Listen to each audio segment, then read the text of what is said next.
eating the dogs, the people that came. They're eating the ducks. They're eating the ducks. I said, hold up, wait a minute, something ain't right. Get a load of these two knuckleheads. Roll it!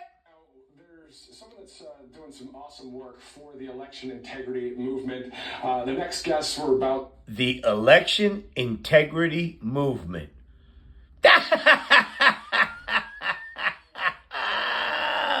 to show you here is a former Army captain. His work in election integrity has been...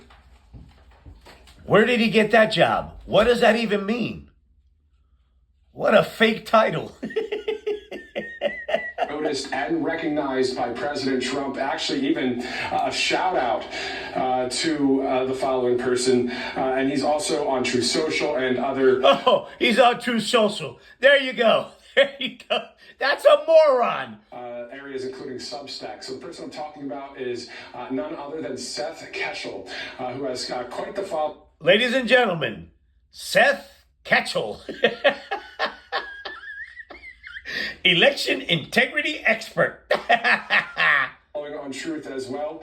Here's a recent interview I did with Seth, actually just yesterday, airing it right now live on RSBN.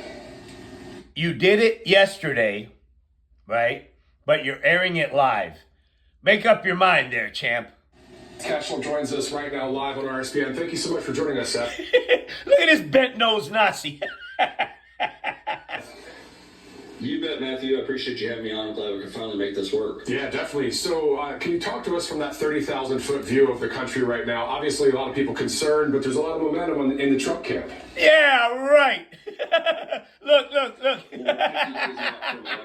There ain't nobody there. From the election, but obviously things are already underway. People are receiving mail-in votes. They're being returned. There's a little bit of good news with regard to that. Most of the key states that are going to decide this election are way down on volume of mail ballot requests. They're more Republican than they were last time. So nope, that's not true. That's a lie. Even in the mail balloting, there's an edge for Trump. No, there's not. That's a lie. From the 2020 election. That's a lie. Or quasi-election, as I would call it. Look. They have to give this moron some credit. Former Army captain. So was Timothy McVeigh, you dumb shit. Both camps are looking at the same battlefield. I've been pretty... Battlefield? What are you talking about? Pretty consistent with that online. I think that you're looking at a race where Trump thinks he's at about 281. Yeah! Secure electoral votes. I think Harris would agree with that. I think she's... No, she doesn't. 221.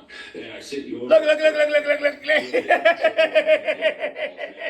36 states that both campaigns will probably say are...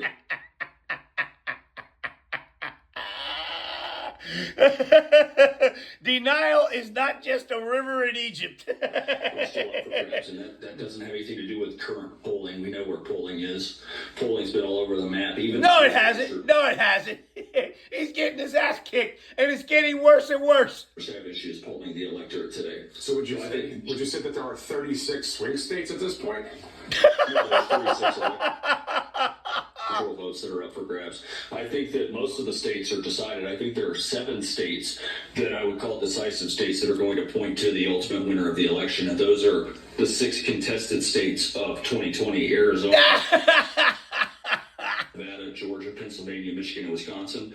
And I would also add the most distant, which is New Hampshire, where Kamala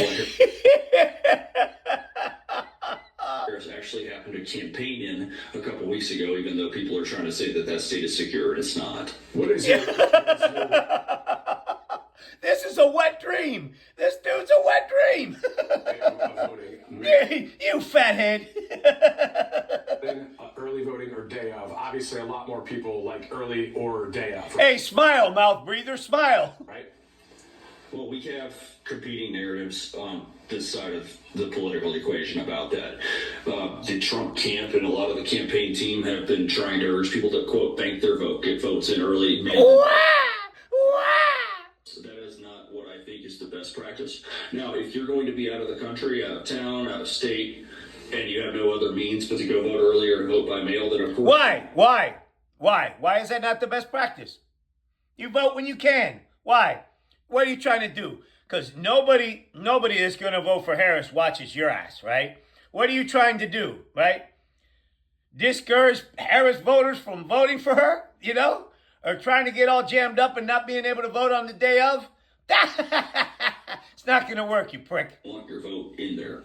But if you can vote in person on election day, I would highly recommend that. Why? The people that want to argue against that are going to say, well, what if they shut down the machines? What if there's something that happens on election day? I need to remind you that you are an American and you have rights, and you have a right to cast your vote when you want to cast it. Yeah, so why not? Well, then, okay. Albert Fartstein, all right? Why can't you vote early then? Why are you discouraging early voting? Early voting. I don't know about where it is, where everywhere else is, right? But here in Florida, right? Okay, in Nazi Florida, right? You cast your vote by mail early, right? And you can track it all the way to when it gets tabulated. This is a wet dream. The boundaries of what the law allows, and that allows you to vote in person on election day. So okay, I'm glad that the right-wingers are listening to you so they get shut out. Nobody should be content with being turned away on election day and just take that. What you just said is one of the most insanely idiotic things I have ever heard. They're eating the dogs, the people that came in. They're eating the cats. I said, hold up, wait a minute, something ain't right. They're eating the dogs, the people. I said, hold up, wait a minute, something ain't right. They're eating the dogs, the people. They're eating the dogs, the people that came in. They're eating the cats.